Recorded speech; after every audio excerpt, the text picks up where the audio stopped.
This is the Nintendo Switch Lite and I think you should buy one. It's an interesting handheld with a small form factor compared to other handhelds like the Steam Deck or the brand new Switch 2. I know most people are rushing out to buy the Switch 2. It's cool and all that, but it's expensive. Instead, you can buy yourself a Switch Lite. It's portable, plays most of Nintendo games, and it's cheaper than other handhelds on the market. You can buy these things on eBay for like $140 and I guarantee you're getting your money's worth with the Switch Lite. You can mod this thing and buy an OLED screen for it and play all of your favorite Nintendo games. I've been using this small guy here for months and I'm convinced it's the best handheld Nintendo has ever made. So in this video, we shall go through the things I love about the Nintendo Switch Lite and the things I don't like about this device.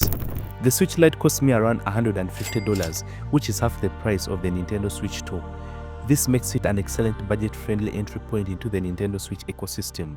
The Nintendo Switch game library is huge and for this kind of pricing, it's hard to beat. Portability is one of the main selling points of the Switch Lite. It is the lightest and most compatible Switch model, weighing around 1 pound and featuring a 5.5-inch screen, making it ideal for gaming on the go. Its size and weight make it more comfortable for extended handheld play compared to the larger, heavier Switch 2. The Switch Lite isn't as small as the Nintendo 3DS, but it feels more portable. If you're someone who commutes, you cannot bring your typical handheld like the Steam Deck or the Legion Go. These handhelds are huge. The Switch Lite, you barely notice it. I literally carry my Switch Lite everywhere, to the taxi, marketplace, kitchen, and even the bathroom. I use it everywhere I possibly can because it's light, thin, and portable. The display looks better, since the identical 720p resolution on smaller screen means higher pixel density. In fact, this feels sturdier and better than the original Switch. I'd rather play games on this handheld mode than the bulkier Switch 2. After months of using this device, it's held up well. The D-pads on the sides are good. I prefer having a small cross-shaped D-pad on the left side of the Switch Lite than the 4 rounded buttons that the Switch has. It makes games like the Super Mario and Tetris feel so better. The Switch Lite's controllers are built-in and cannot be detached, unlike the Switch 2, whose Joy-Con controllers can be removed, replaced if they wear out, or even used separately for 2-player games. In that way, the Switch Lite is more like older handhelds such as the 3DS or the 2DS where the controls are fixed in place. The system includes a USB-C wall charger and that's all you get. There is no dock since the Switch Lite doesn't support TV output. I also like the colors. I went with the grey version, but my favorite is the yellow one. The blue and coral options look nice too. Overall, it just feels more Nintendo-ish compared to the black original Switch. As for the game access, it supports almost the entire Nintendo Switch game library that works in handheld mode, including popular titles like The Legend of Zelda, Breath of the Wild, and Mario Kart, giving you a wide range of games to choose from. There's something about the Switch Lite that you just don't get with high-end handhelds like the Ally X or the MSI Claw. Don't get me wrong, these devices are impressive, but the Switch Lite offers a different kind of experience. It's cozy and straightforward. Playing games on it feels simple and effortless. There's no need to tweak advanced settings like TDP or battery wattage. You just turn it on and play. That ease of use is something the more powerful handhelds can't match. If you want to bring your games and saves from your original Switch to the Switch Lite, it's generally very easy. Nintendo has largely fixed its early issues with account management, so you can simply create a user on the Switch Lite, link it to your Nintendo account, and download any games you own. If you have Nintendo Switch Online, you can sync most of your save files using the service's cloud backup. However, not all games support cloud saves. Some major titles like Dark Souls Remastered and Pokemon don't offer this feature, which can be a drawback for players relying on backups. Fortunately, you can transfer your games and settings directly from one Switch to another using a local transfer.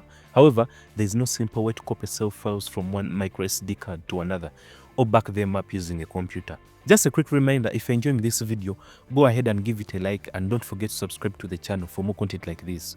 Thank you. Battery life on the Switch Lite is genuinely impressive compared to devices like the Ally X or the Legion Go, which struggle with battery life due to running Windows. The Switch Lite holds up much better. I typically get around 5 hours of playtime, which is already more than what most Windows-based handhelds can deliver.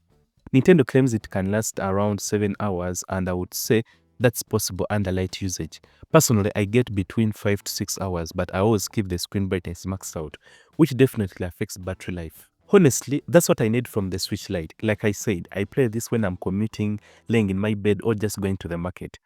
So there are things that I don't like about the Switch Lite. You can't dock the Switch Lite to a TV.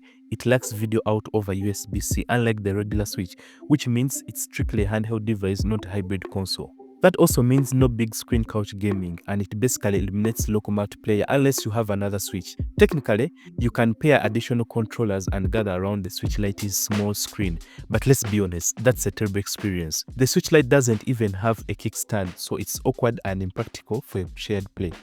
I've used the Switch Lite with a bunch of different games, but I've spent most of the time playing Mario Kart, Zelda, and Dead Cells. These games are tremendously challenging, brilliantly made games that are perfect for handheld gaming.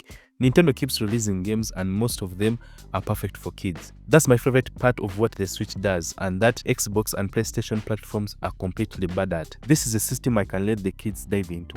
Unfortunately, the Switch Lite forces me to stop playing it every so often because my hands start cramping and I need to take a break. The Switch Lite isn't heavy, of course, but it is just heavy enough that holding it upright and pushing buttons at the same time can result into painful hand cramps. This isn't a Switch Lite problem, to be clear. It's a handheld problem that applies to the entire Switch lineup, as well as Nintendo's long line of handheld gaming consoles before it. Where it lacks TV connectivity and detachable Joy-Cons, these limitations are outweighed by its portability, price, and comfort for solo handheld gaming. For travelers, commuters, or budget-conscious gamers who prioritize on-the-go play, the Switch Lite remains a better practical choice than the newer, bulkier, and more expensive models. If you just want a great handheld system that can play tons of games, you are fine with the Switch Lite. It's great, but I miss the TV connected part of the large Switch that adds a whole different dimension to the console. The Switch Lite saves you $100, but it's also a compromise unless you are just looking for a replacement for the 3DS. The Nintendo Switch Lite is truly a nice portable handheld for anyone who wants to get into the Nintendo ecosystem. For less than $150, you can grab one. And if you don't want to get a used one, you can still buy a brand new one for $200. But honestly, if you are thinking about the Switch Lite, I don't think you will be disappointed. And that's it for this video. Let me know your thoughts in the comments below. I'd like to hear from you. Catch you in the next video.